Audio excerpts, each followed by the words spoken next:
Olá, bem-vindo de volta ao nosso canal. Neste vídeo vou responder à sua pergunta se o seu Xiaomi 15T tem câmera lenta.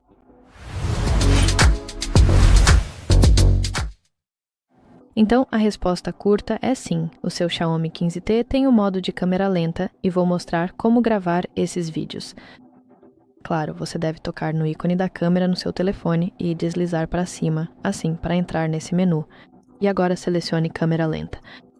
E além disso, no canto superior direito da sua tela, você pode selecionar diferentes resoluções e também a taxa de quadros. Aqui você pode ver 3 opções. Basta tocar em uma delas para selecionar uma opção. E basicamente começa a gravar pressionando este botão circular, o botão vermelho circular. É isso. Obrigado por assistir. Se você achou este vídeo útil, por favor, curta e se inscreva no nosso canal para ver mais conteúdos como este.